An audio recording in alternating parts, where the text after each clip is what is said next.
Assalamualaikum warahmatullahi wabarakatuh. Selamat sore teman-teman, apa kabar kita hari ini? Semoga kita semua selalu dalam lindungan Allah Subhanahu wa taala. Amin. Perkenalkan, kami dari kelompok 2 yang beranggotakan saya Nurhaliza, teman saya Yosidiah Apriliani, kemudian ada Muhammad Rizal, ada Nur Salman, kemudian ada Muhammad Yusuf Arif Wibowo, akan mempresentasikan tentang kepemimpinan partisipatif. Sebelum kita memulai presentasi pada siang hari ini, terlebih dahulu kita berdoa dimulai. Berdoa selesai.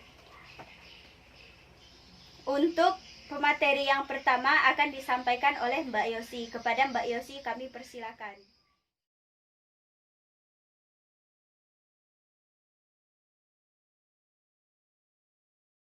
Terima kasih Mbak Liza, tapi sebelum masuk materi, saya di sini akan menyampaikan beberapa pembahasan yang akan disampaikan pada presentasi kali ini. Pembahasan di sini terdapat 6 pembahasan. Pembahasan yang pertama yaitu tentang pengertian kepemimpinan partisipatif, kemudian yang kedua karakteristik pengambilan keputusan kepemimpinan partisipatif, kemudian yang ketiga manfaat potensial dari kepemimpinan partisipatif, yang keempat tujuan partisipatif, yang kelima fungsi-fungsi kepemimpinan, dan yang keenam keterbatasan pengambilan keputusan kepemimpinan partisipatif. Masuk dalam pembahasan yang pertama yaitu pengertian kepemimpinan partisipatif.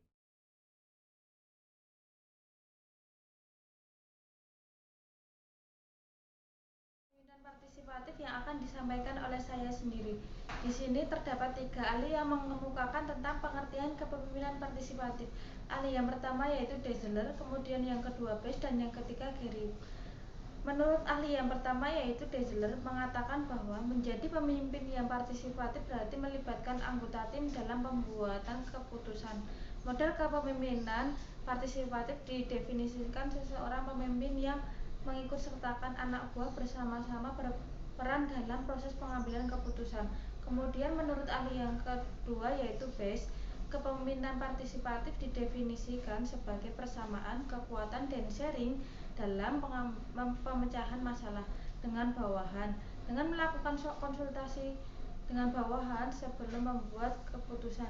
Dari kedua ahli tersebut terdapat persamaan, yaitu dalam pengambilan keputusan mereka melibatkan bawahan, sehingga dalam pengambilan keputusan seorang pemimpin itu tidak mengambil keputusan sendiri tetapi sharing, kemudian berkonsultasi dengan bawahan. Materi selanjutnya yaitu kepemimpinan partisipatif menurut Gary Yuk yang akan disampaikan oleh Mas Rizal.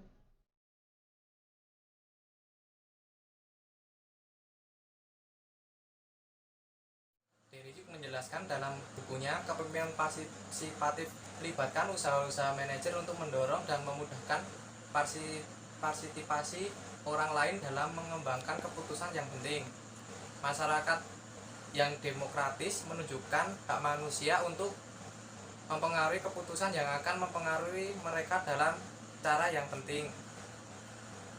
Untuk selanjutnya masuk ke karakteristik kepemimpinan partisipatif. Di sini ada 4. Yang pertama keputusan otokratik, yang kedua konsultasi, yang ketiga keputusan bersama, dan yang keempat pendelegasian. Untuk yang pertama keputusan otokratik adalah manajemen yang membuat keputusan sendiri tanpa menanyakan opini atau saran dari orang lain, dan orang tersebut tidak mempunyai pengaruh terhadap keputusan tersebut dan tidak partisipasi. Untuk selanjutnya konsultasi sendiri adalah manajemen adalah manajer yang menanyakan opini dan gagasan kemudian mengambil keputusannya sendiri setelah mempertimbangkan secara serius saran-saran dan perhatian mereka. Seperti itu konsultasi. Yang ketiga itu keputusan bersama. Keputusan bersama itu yang dimaksud manajer bertemu dengan orang lain untuk mendiskusikan masalah keputusan tersebut dan mengambil keputusan bersama. Manajer tidak mempunyai pengaruh lagi terhadap keputusan terakhir seperti peserta lainnya. Manajer memberi kepada seorang individu atau kelompok kekuasaan serta tanggung jawab untuk membuat keputusan. Manajer tersebut biasanya memberi spesifikasi mengenai batas-batas dalam pilihan terakhir dan persetujuan terlebih dahulu mungkin atau tidak perlu dimintai sebelum keputusan tersebut dilaksanakan. Dan yang terakhir, pendelegasian. Yang dimaksud pendelegasian adalah manajer memberi kepada seseorang individu atau kelompok kekuasaan serta tanggung jawab untuk memberi keputusan. Manajer tersebut biasanya memberi spesifikasi mengenai batas-batas dalam mana pilihan terakhir harus ada dan persetujuan terlebih dahulu mungkin atau tidak perlu diminta sebelum keputusan tersebut dilaksanakan.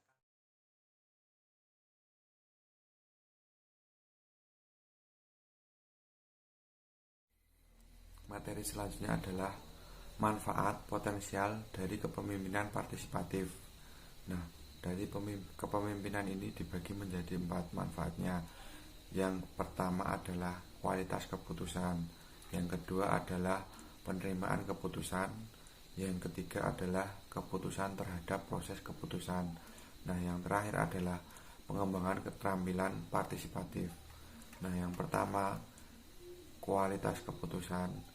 Melibatkan orang lain dan membuat keputusan akan meningkatkan kualitas keputusan karena partisipan memiliki informasi dan pengetahuan yang tidak dimiliki oleh pemimpin.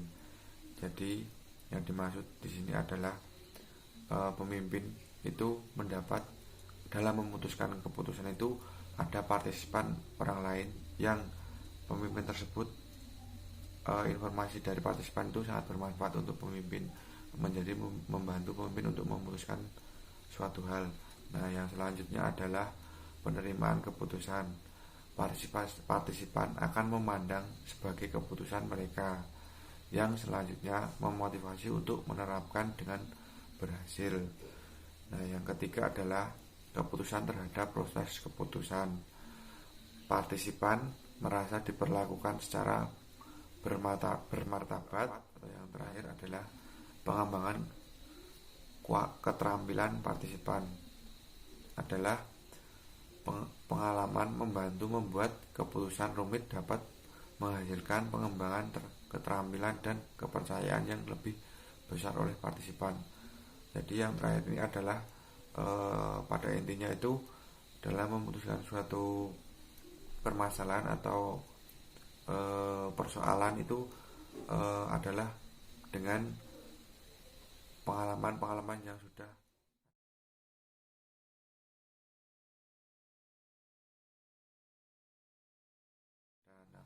Materi selanjutnya adalah keputusan partisipan, dibagi menjadi 4. Yang pertama adalah konsultasi kepada bawahan, yang kedua adalah konsultasi lateral, yang ketiga adalah konsultasi ke atas, yang keempat adalah konsultasi dengan pihak luar. Yang pertama, konsultasi ke bawahan adalah manfaatnya yang pertama meningkatkan kualitas keputusan. Terus yang kedua adalah meningkatkan penerimaan bawahan terhadap keputusan-keputusan dengan memberikan mereka rasa turut memilikinya. Jadi bawahan ikut memutuskan. Yang ketiga adalah mengembangkan keterampilan dan pengetahuan dalam mengambil keputusan para bawahan dengan melibatkan kepala mereka. Pengalaman dalam membantu menganalisa masalah-masalah keputusan. Yang terakhir, memudahkan pencegahan suatu konflik serta membantu tim. Konsultasi lateral. Nah, konsultasi lateral ini dibagi 2. Yang pertama, meningkatkan kualitas keputusan dengan saling membagi pengetahuan dan keterampilan di antara para manajer. Jadi yang dimaksud di sini adalah sharing antar manajer untuk memutuskan suatu hal. Yang kedua adalah memudahkan koordinasi dan kerjasama di antara para manajer dari berbagai subunit organisasi dengan tugas-tugas yang saling bergantung sama lain. Yang kedua ini yang dimaksud adalah koordinasi antar manajer A dan B itu ada koordinasi yang bagus. Jadi ada persoalan-persoalan itu dapat dikomunikasikan dan dapat diselesaikan permasalahannya. Nah, yang ketiga adalah konsultasi ke atas. Di sini adalah dibagi menjadi 2 poin lagi. Yang pertama adalah menarik keahlian dari atasan yang memungkinkan lebih besar. Yang ke B adalah mengetahui bagaimana atasan merasa mengenai suatu masalah tertentu dan bagaimana ia memungkinkannya akan berkreasi terhadap berbagai usulan. Yang B ini adalah jadi pemimpin itu diberi masukan-masukan dari bawahannya. Nah, di situ akan disimpulkan dan dipecahkan permasalahannya. Dan yang terakhir adalah konsultasi dengan pihak luar. Nah, ini adalah dibagi menjadi 5. Yang pertama, membantu memastikan bahwa keputusan-keputusan yang mempengaruhi mereka dapat dipahami dan dapat dimengerti. Nah, yang B adalah mengetahui kebutuhan serta preferensi mereka. Yang ketiga, memperkuat jaringan kerja eksternal. Yang terakhir adalah memperbaiki koordinasi. Dan yang E adalah memecahkan masalah bersama yang berhubungan dengan pekerjaan. Nah, berikut yang dapat saya sampaikan. Materi selanjutnya akan disampaikan oleh Mbak Liza. Terima kasih.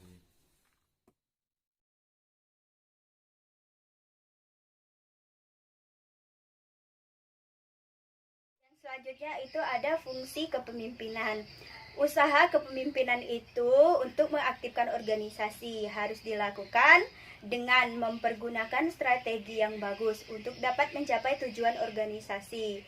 Dalam menjalankan strategi itu, pemimpin harus memiliki kemampuan mengimplementasikan fungsi-fungsi kepemimpinan secara efektif dan efisien.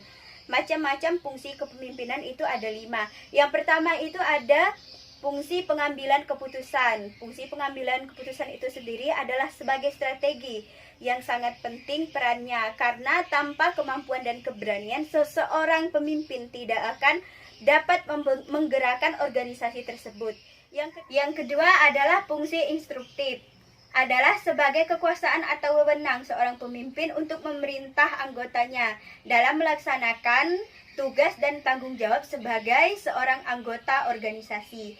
Yang ketiga itu ada fungsi konsultasi, yang artinya anggota organisasi diberi kesempatan untuk menyampaikan kritik, saran, informasi, dan pendapat yang berhubungan dengan pekerjaan dan organisasi. Yang keempat itu ada fungsi partisipatif. Itu adalah untuk menyatakan bahwa dalam pengambilan keputusan perlu mengikut sertakan atau memberi kesempatan anggotanya untuk menyampaikan saran dan pendapat. Yang kelima itu ada fungsi delegasi, yaitu pendelegasian harus dilaksanakan untuk mewujudkan organisasi yang dengan mengikut sertakan perkembangan iptek di bidangnya, karena jika tidak mengikuti iptek, maka pelaksanaan itu sendiri tidak bagus dan tidak mungkin dilakukan oleh pemimpin.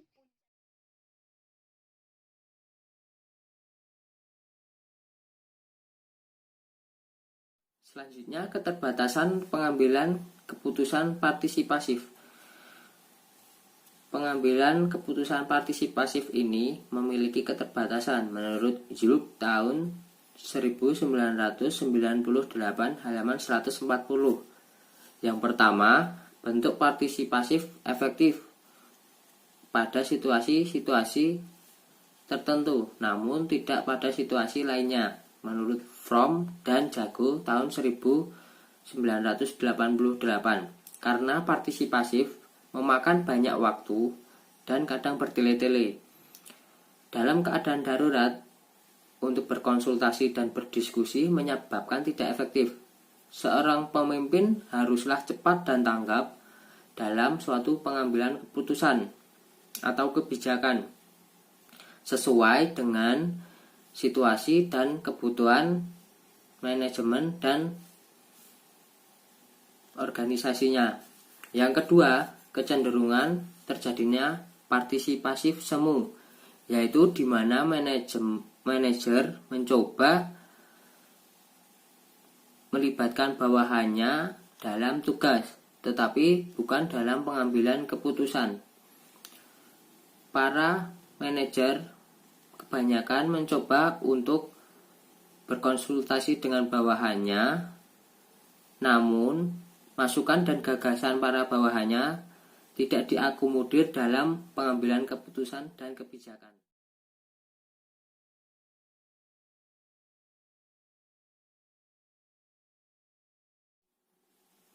Selanjutnya kesimpulan. Kepemimpinan partisipasif ini didefinisikan sebagai persamaan kekuatan dan sharing dalam pemecahan masalah dengan bawahan melalui konsultasi dengan bawahan sebelum membuat suatu keputusan menurut Bass tahun 1990 dan Zhang tahun 2005. Ada beberapa faktor yang dapat menggerakkan orang. Yang pertama ancaman, yang kedua penghargaan, yang ketiga otoritas, dan bujukan. Kepemimpinan selalu berhubungan secara interaktif dan konstruktif antara semua komponen agar terbentuknya iklim yang kondusif di organisasi. Dalam kepemimpinan partisipasif, ada beberapa ciri atau karakteristik dari model kepemimpinan partisipasif, yaitu yang pertama, bekerja secara aktif dengan bawahan baik perseorangan maupun kelompok. Yang kedua, mengikut sertakan bawahan secara tepat dalam pengambilan keputusan. Yang ketiga, mementingkan menjalankan tugas guna untuk mempertahankan kepemimpinan dan kekuasaan. Yang keempat, menerima masukan dan nasihat yang bersifat membangun demi perkembangan organisasinya. Sekian, terima kasih dari kelompok kami.